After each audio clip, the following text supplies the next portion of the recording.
Hi, 1E. Today I'm going to read a book called The Name Jar by Yangsook Choi. And this story is about a little girl who came from Korea to live in the United States.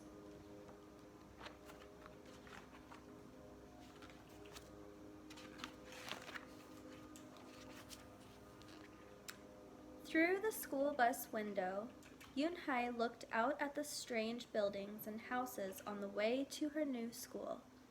It was her first day, and she was both nervous and excited.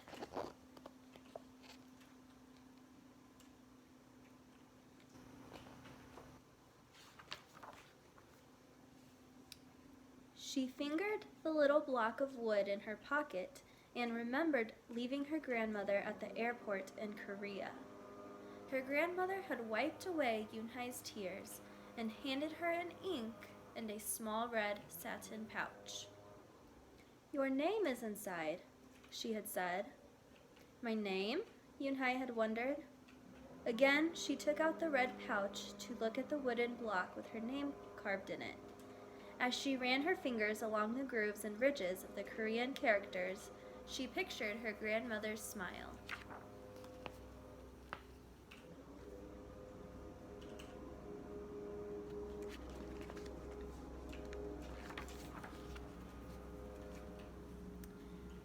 "Is that thing for show and tell?" a boy asked Yoon-hai, surprising her. Yoon-hai looked up as more kids leaned over. "No, it's mine," Yoon-hai answered, quickly putting the pouch back in her pocket. "Are you new here? What's your name?" a girl asked. "Yoon-hai," said Yoon-hai. "Ooh, nay?" the girl asked, scrunching her face. "Ooh, ooh, nay," some kids chanted. No, Yoon-hai corrected. It's spelled Unhei. It's pronounced Yoon-hai. "Oh, it's you-hey," the boy said. "Like, you, hey. What about hey you?" Just then, the bus pulled up to the school and the doors opened. Yoon-hai hurried to get off. "You-hey, bye-bye," the kids yelled as she left. Yoon-hai felt herself blush.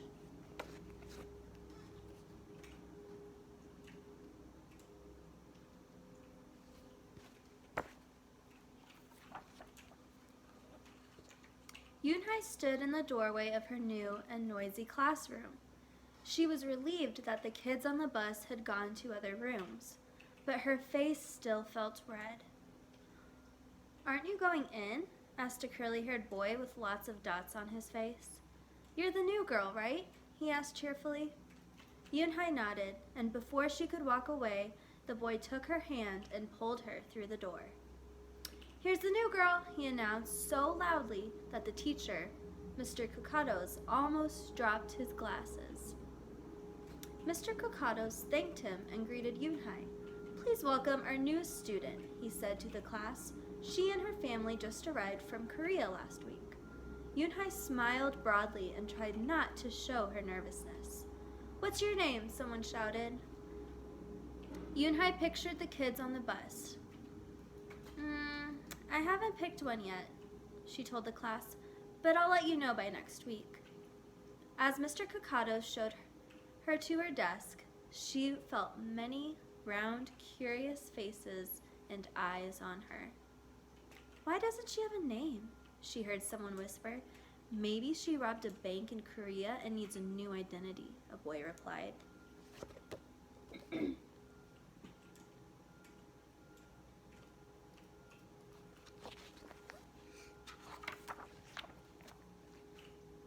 On the bus home, nobody teased her, but Yoon-hai kept thinking about her name. "How was school, Yoon-hai?" her mother asked when she walked in. "Did you understand the teacher?" Yoon-hai simply nodded. She unpacked her school bag and set the red pouch by a photograph of her grandma. "I'm glad you are learning English well," her mother said. "You must study hard, behave nicely, and get good grades to show that you're a good Korean." "I will," replied Yoon-hai, "but but I think I would like my own American name, she said quickly. Her mother looked at her with surprise. Why? Yunhai is a beautiful name. Your grandma and I went to a name master for it. But it's so hard to pronounce, Yunhai complained. I don't want to be different from all the American kids. You are different, Yunhai, her mother said. That's a good thing. Yunhai just wrinkled her nose.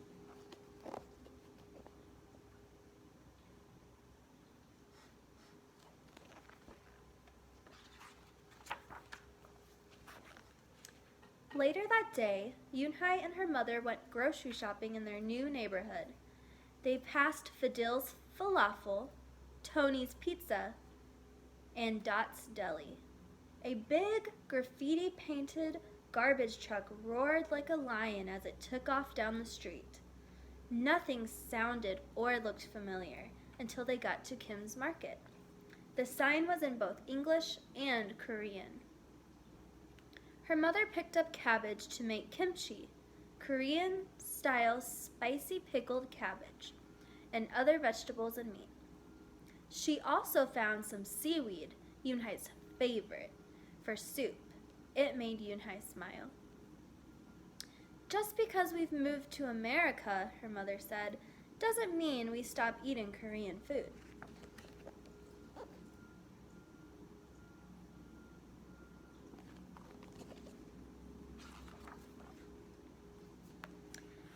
At the checkout counter, a friendly man smiled at Yunhai. Helping your mother with the shopping? He asked. Yunhai nodded. I'm Mr. Kim, he said. And what is your name? Yunhai, she answered.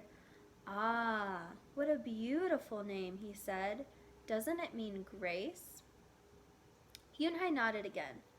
My mother and grandmother went to a name master for it, she told him. A graceful name for a graceful girl, Mr. Kim said as he put their groceries into bags. Welcome to the neighborhood, Yunhai. That evening, Yunhai stood in front of the bathroom mirror. Hi, my name is Amanda, she said cheerfully. Then she wrinkled her nose. Hi, my name is Laura. Maybe not. Her smile turned down. Nothing sounded right.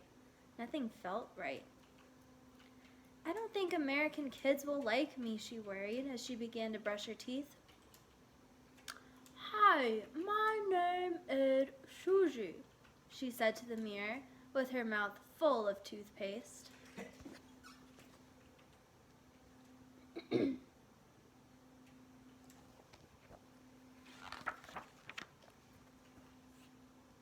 The next morning, when Yunhai arrived to school, she found a glass jar on her desk with some pieces of paper in it.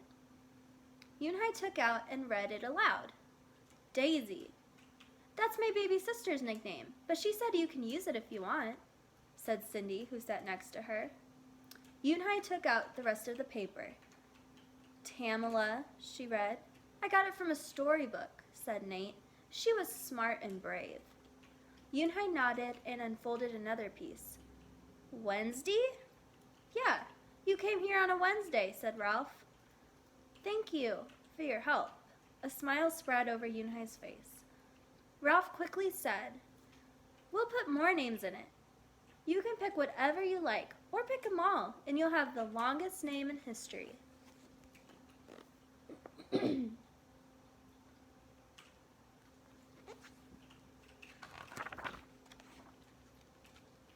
At 3 o'clock, the bell rang for the end of the school day.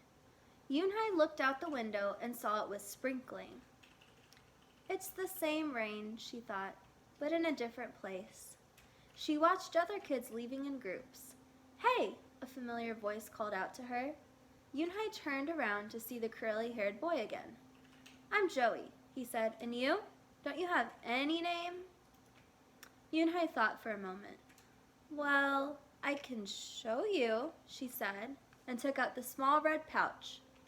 She pressed the wooden block on the ink pad and then stamped it on a piece of paper. This is my name stamp, she said. My grandma gave it to me. In Korea, I can use it as a signature when I open a bank account or write a letter.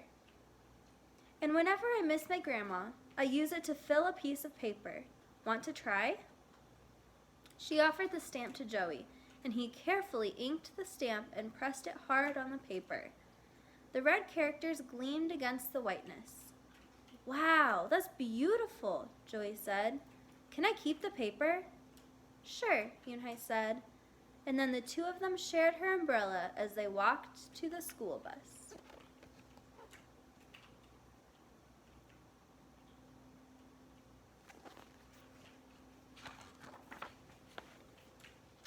Every day, the jar got fuller with more names, and Yoonhye read them all. She found a few names she liked: Miranda, Stella, and Avery. They sounded interesting. I hope you choose the name I put in, Marco told her at snack time.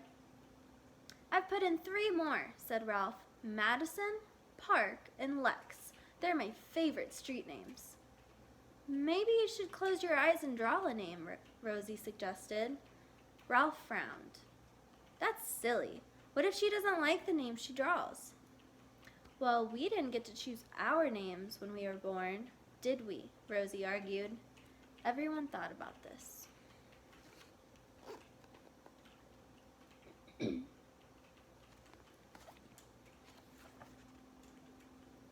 When Yoonhye got home from school that day, her little brother ran to give her a letter.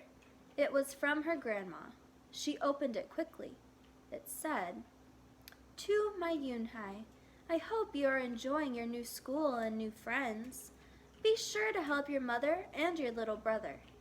Here the moon is up, but there the sun is up. No matter how far apart we are, and no matter how different America is from Korea, you'll always be my Yoonhye. Your grandmother forever." Yoonhye took out her wooden stamp and filled a paper with it. She thought for a long time in front of the bathroom mirror.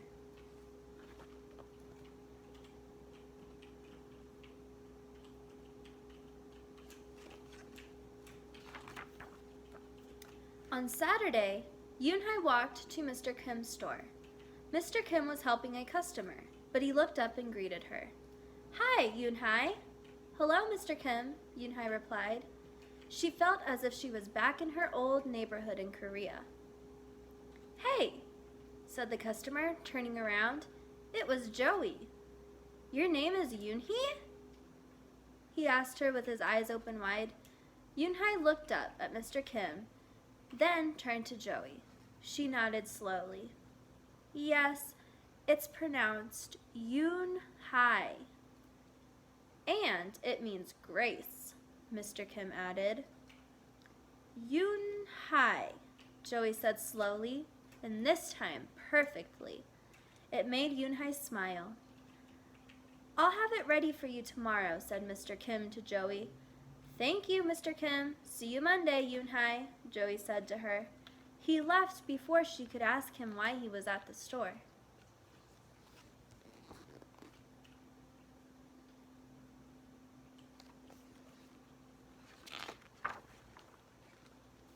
On Monday, Yoonhye came to class early to look at the names one last time.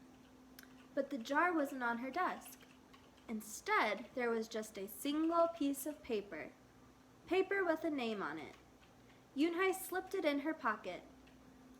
"Where's your name jar?" Ralph asked as soon as he saw it was gone.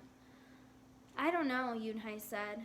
"It wasn't on Mr. Kokosko's desk or on any other desk.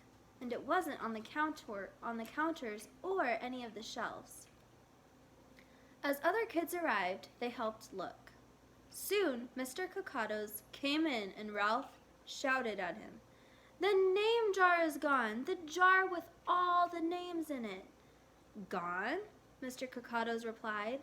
With a look of concern, he asked Yoonhye, "Did you get a chance to read all the names?" Yoonhye nodded. She took a breath. "I'm ready to introduce myself," she said.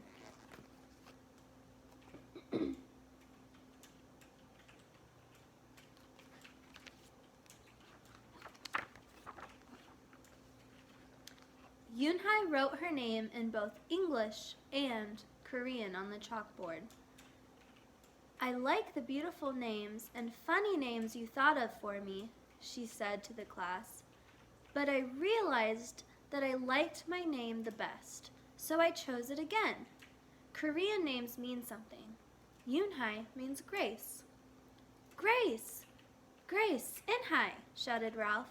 Everyone tried to say it. Yoonhye! Unhye! Unhye! Yoonhye said her name again slowly and clearly. Soon the kids began to say it better, even Mr. Kakado's. They applauded Yoonhye's choice. "I was named after a flower," Rosie whispered to Yoonhye. "Lots of American names have meanings too," Mr. Kakado's reminded everyone. When the class was dismissed, Yoonhye heard her new friends say goodbye. "Bye, Yoonhye. See you tomorrow. Goodbye, Yoonhye." Yoonhye said goodbye and then looked around for Joey, but he was already gone.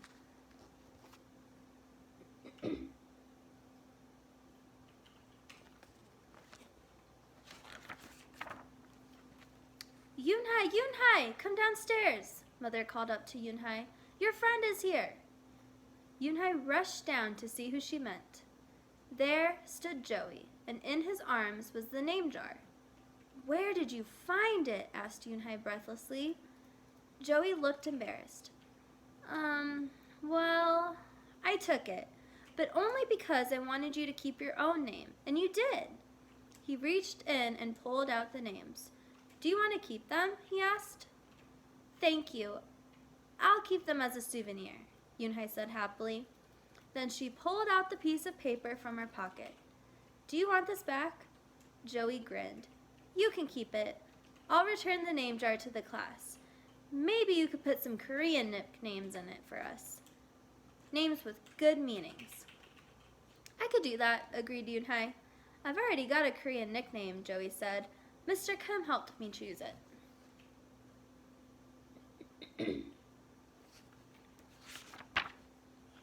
Carefully, he pulled a small silver felt pouch out from his pocket. Then he took out a dark wooden stamp with beautiful Korean characters carved sharply into it. He pressed it in the ink pad and then on the piece of paper next to her name. "Chinku," read Yoonhye. "That means friend." And Chinku smiled back.